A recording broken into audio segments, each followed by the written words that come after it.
All right, good morning. We're back in our early morning mode here, creeping around the house, checking out philosophy videos before the children's and family are awake. We've been dealing with sickness, not that anyone cares, but I've got a couple sick kids in the house. They've been missing school. It's been a wild weekend. Um, but I did want to get to this Robert Sapolsky and Kevin Mitchell debate, which I have over here. Also, by the way, this is kind of a non sequitur, but I recently stumbled across an article, a paper on Akan philosophy and the concept of quasi physicalism. So that's a very interesting concept that I hadn't come across from African philosophy. So I'm looking for something to watch on that. If anyone knows something interesting out there about that or someone to talk to, because it's something I don't know anything about, but I am curious about it. Okay, anyway, but in the meantime, I have this from Robert Sapolsky and Kevin Mitchell, and then someone asked me to check out a Kevin O'Regan on an activism, and I think that's what I have lined up for the next few days. Also, just since I'm making some announcements, please be sure to check back on February 5th. That's a Monday. I'll be talking with Steve Fleming about his book, The Science of Metacognition. Um, that's not the name of it. I'm always forgetting. I think I did this last time. Holy moly. But I have it right here. And of course, the title of the book is The Science of Self Awareness. Okay. So I'll be talking with Steve Fleming about his book, The Science of Self Awareness, on Monday. Also, you may know that Steve was the lead author on the IIT paper, IITS pseudoscience. So he was the first author on that paper.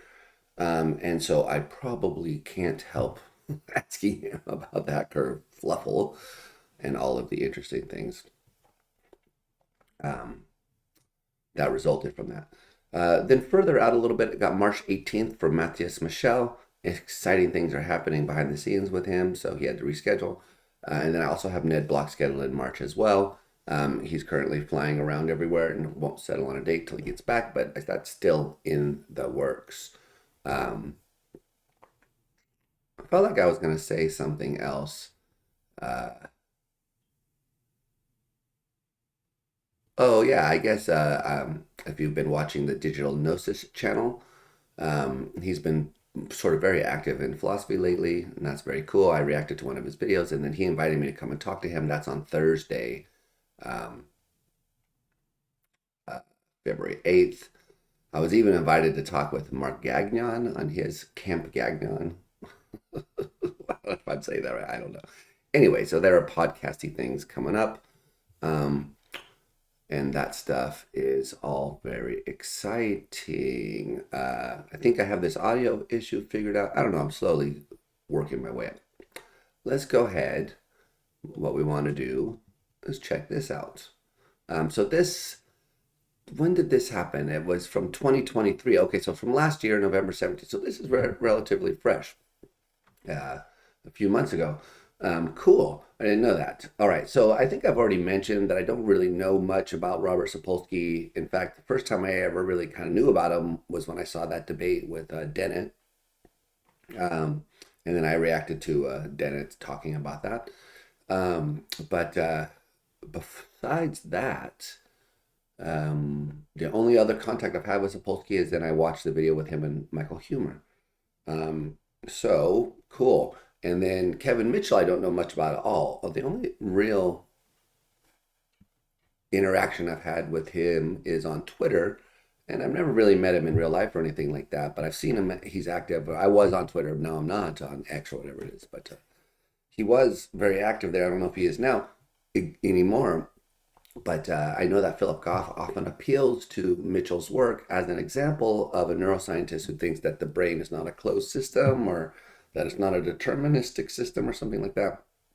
So I am very curious and interested to see what Mitchell's take on this is. I haven't read his book or looked at his work very carefully, so it could be fun. So let's dive right into this.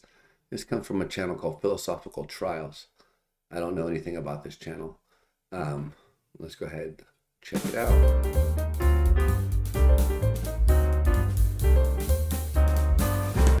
Okay. Opposite conclusions. So one author argues that the best biology that we have today shows that free will. Okay, that was weird how it skipped like that. So I like that little intro. I don't know who this guy is, Theodore and Daniel. I guess this is his channel. You know, I will just say that's one of the great things about YouTube is that people can just set up these kind of conversations. I'm a big fan of it. So I guess go support this guy's channel. Does he do other things like this? I don't know. Philosophical trial sounds like they would. Okay. I kind of skipped the intro, or at least very negligible. Ultimately call ourselves free agents. And to that, for a 10-12 minute opening speech, followed by a 10-12 minute opening speech by Professor Sapolsky. Okay, so they're going to do 10 minutes, and then obviously, so that's what this must be, 10 minutes, then 10 minutes, then some discussion, then whatever this is, then questions. Okay, cool. Let's jump into it. Who's going first? That's great. Thanks very much, Theodore, and thanks, Robert, to you for joining. I'm really looking forward to this. It's been great fun to read your book and see, you know, that it's so interesting that we do look at the same evidence and come to very different conclusions. So, you know, unpicking that is going to be fun, I think. So the question, do we have free will, is the one that we're here to discuss and debate. And really it comes down to whether we're able to make decisions and choose our own actions. And it certainly feels like we can, at least most of them. Whether we can make decisions and choose our own actions. I don't know, that way of putting it is a bit tendacious, I guess.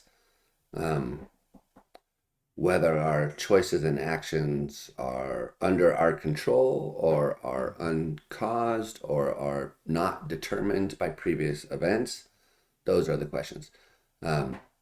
And I agree, it certainly feels that way. Remember, if you don't really know my background, in case you care, I am sort of very convinced of the phenomenology of libertarian free will. I think it feels like we're free for 100% sure. It certainly seems that way when we're making choices, that you have options and that you're weighing between them and that nothing is determining the outcome. So that whole "it feels that way" thing is, I'm very on board. The question is, what would it feel like if you were determined? Wouldn't it feel just like that? That's really the question, and that's why I've kind of softened on compatibilism over the years. I've come to realize gradually that yes, compatibilism does make sense. I would defend it against the determinist. So I guess I'm going to be I would be more, well, I'm not neither of those sides. I'm open to being convinced that the brain is not a determined system. But I think there is reasons to think that it is. So I'll be curious to hear what Mitchell's view is. At the time, it seems like we go around choosing things and making decisions. And it feels like we're in charge of our own actions. But maybe we're deluded. Maybe it's all just neural mechanisms. Maybe we're just robots acting out our programming. Or maybe, even worse, we're just collections of atoms or particles that obey the laws of physics. And I think the key question is, given that we are physical systems and none of us wants to invoke magic, how could what happens be up to us as selves, as whole entities? So we're not just pushed around by our parts, and we're not just places where complicated things happen, but we ourselves are causal entities, and that we use our cognitive powers to truly decide what to do. Because I think that's what people take when we say we have free will, is that what they're thinking can actually determine their actions. Right, but does the compatibilist deny that? The answer is no. So this is a weird way of setting things up. The compatibilist, of course, is going to agree with all of these things. They're just going to say that the background conditions that allow those things to happen are determined. So therefore, the outcome is determined.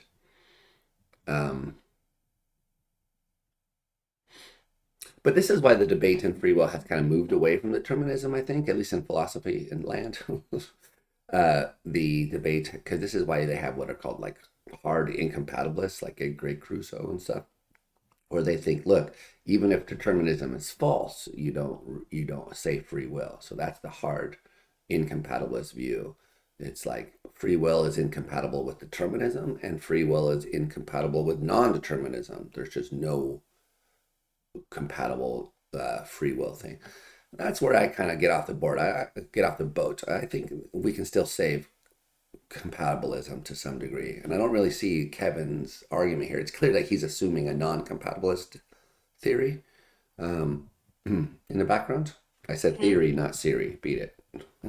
I need to enunciate. So when we ask, do we have free will? There's obviously, we have to figure out what free and will mean, but I think less obviously, but equally importantly, we have to figure out what we means. What does the we part mean there? What does it mean to be a self? I think that's a really key, crucial question in this debate. And then we need to understand how a self could be free to do various things and how it could choose between them.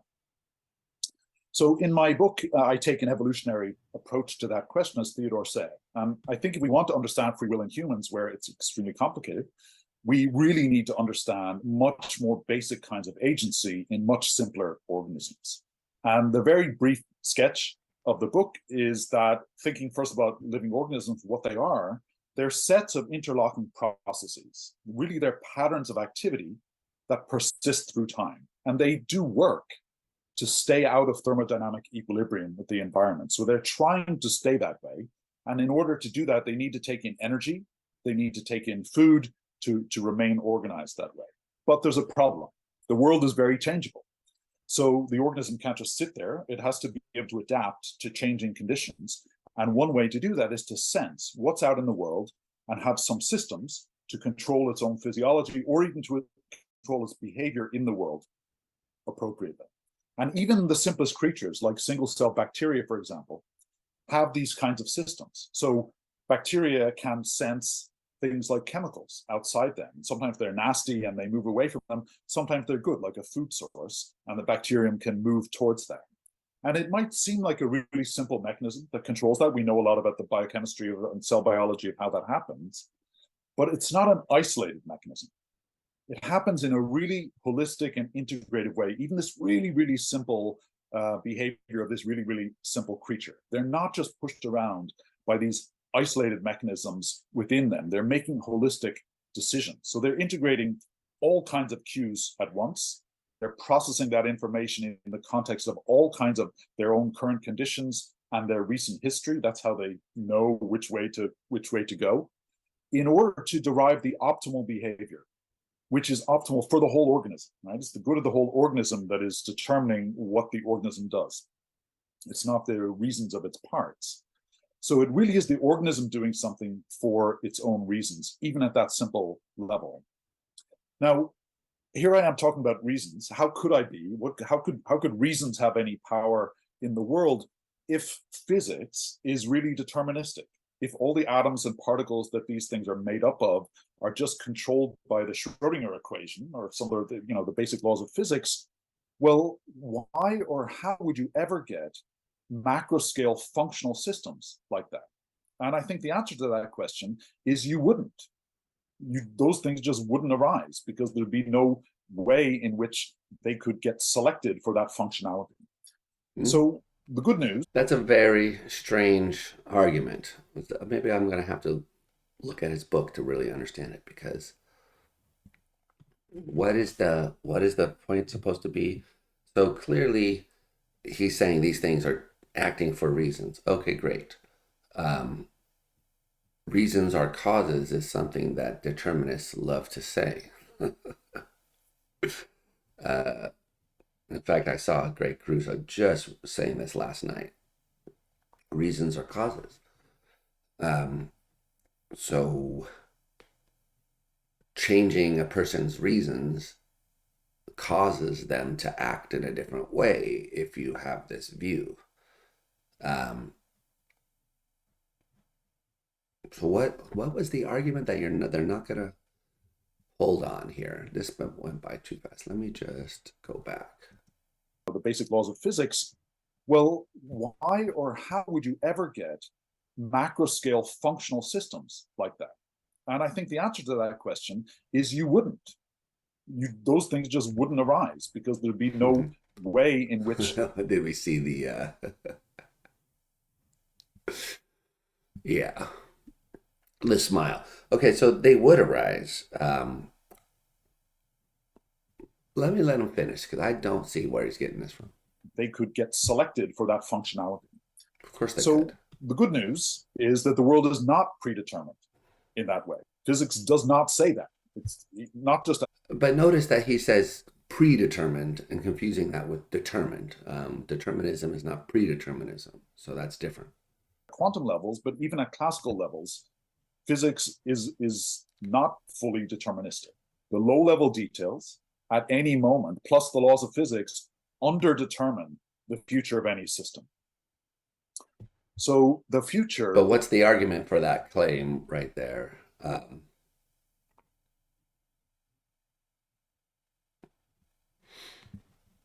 This is where the hard incompatibilism is going to come out. So even if there is not an underdetermination of the future state, there's still a question about how you could have free will in the sense that they claim, as opposed to there being some physically understandable state of the system doing the work. So yeah, interesting. Is radically open. We don't have to start with this idea of determinism and then try and figure out how an organism could be free. We can start with the best understanding of physics, that the future is, that the world is indeterministic, and then we don't have to ask where the freedom comes from. The freedom comes for free, right? What we have to ask instead is where the control comes from. How does an organism make happen what it wants to happen in that noisy, indeterministic universe? Okay, so he does sound like a compatibilist, emphasizing control, but And the answer to that actually comes from the indeterminacy itself, in the sense that the low-level indeterminacy opens the door for the way that a system is organized to have some causal influence over how it evolves. And that's not a, it's a fairly commonplace idea that, I mean, my computer here is organized in a certain way to do things, right? And so if we think about an organism, then organisms have been organized in a way through the power of selection that gives them these functionalities that foster the persistence of the organism. And it means that there's genuinely causal power at these higher levels of the system. All the causality doesn't just come from these low-level atoms bouncing around. So living organisms could evolve that are trying to persist and that develop systems designed to help them do that. And of course, in multicellular creatures, those systems include nervous systems that, again, are designed to sense things out in the world. So he's trying to make the claim that there's causal power at the higher level that you can't reduce or explain in terms of the causal powers of the lower level systems. I haven't seen an argument for that here, so maybe Sapolsky is going to get him on this. I think that's... And control behavior accordingly. And as such creatures got more and more complex, their nervous systems developed more and more internal layers. So where, for example, they could do more sophisticated kinds of sensory processing, so they could parse like incoming visual data, for example, to infer what objects are out in the world. And at the same time, they can represent their internal state. They can include their current motivations and their goals, their ongoing activities. So they build a model of the self and a model of the world, and they link that to all the knowledge that they have accumulated about the world through learning. Because of course, that's the other great payoff of having nervous systems, is we can learn the properties of different kinds of objects. We can learn what actions are good or bad from different situations that we've been in through time. So we can use all of that. We can operate over all those parameters to decide what to do. So that's cognition, right? We're doing cognition. And of course, there are neural mechanisms that instantiate that, where the neural patterns correspond to these objects of cognition. So these beliefs and desires and intentions. So organisms in this process bring to bear all the things they've learned from their past history to help guide their behavior towards the future. So in this way, they're not free from all prior causes in the way that some people would say they must be for it to count as free will. They literally incorporate information about the past to give themselves greater causal power in the world, to direct the future in adaptive kinds of ways. So they're using cognition to do decision making. And what I want to argue is that that can't be reduced to some sets of reflexive neural circuits, even really, really complicated ones. The organism has to navigate an ever-changing world with all sorts of novel situations that it doesn't have any programmed responses to. It couldn't. So to get the kind of flexible behavior that you see in complex animals, especially in humans, we really have to think about things. We really have to operate in this cognitive arena where we have these mental objects that we're manipulating. And that thinking has real causal power.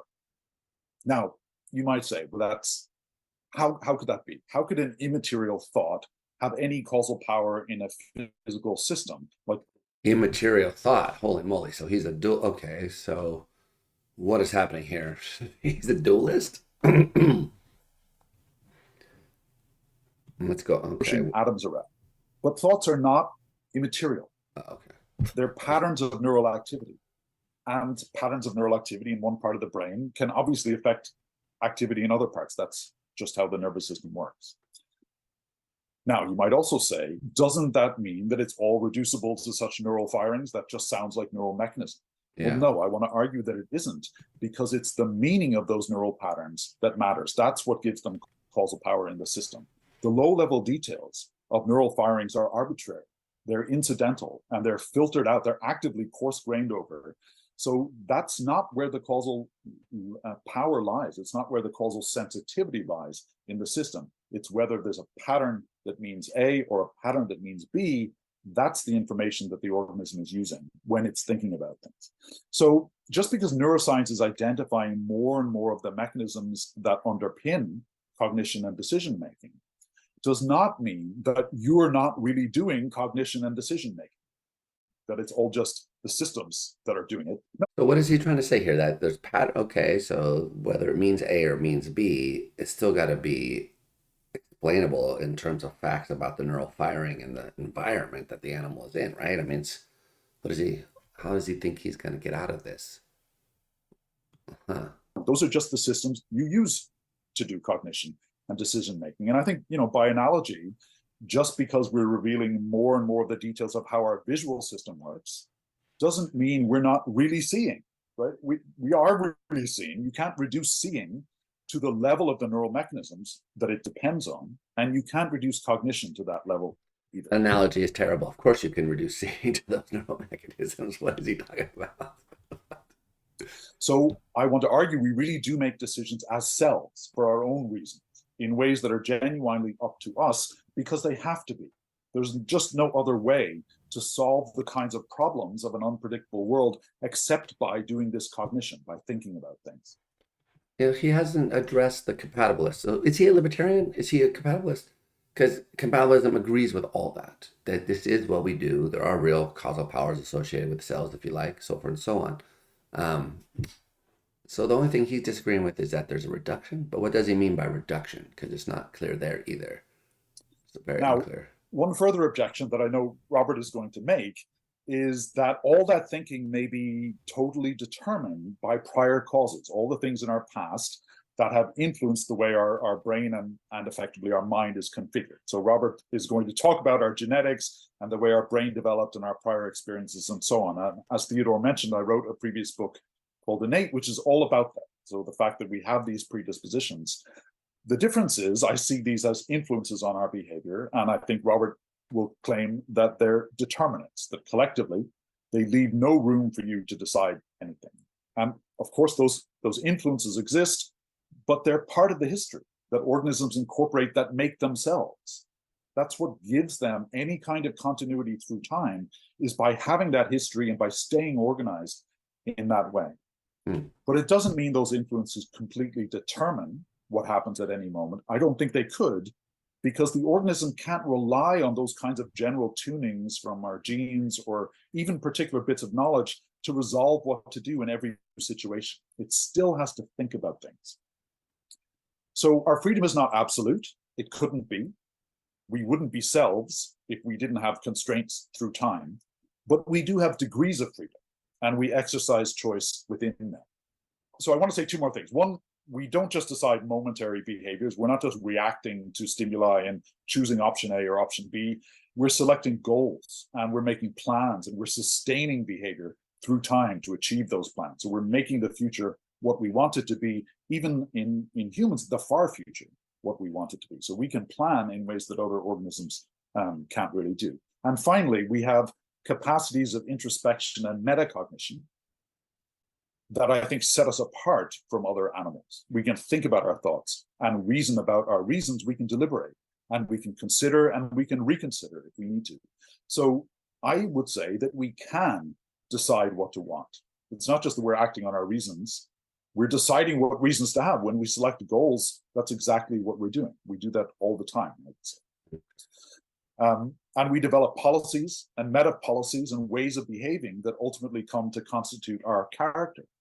So my final point would be to say that the way we come to be, the way we're configured right now, is not just the consequence of loads of things that have happened to us, where we're just passively having experiences. No, instead, we're choosing things, right? We're choosing things all along.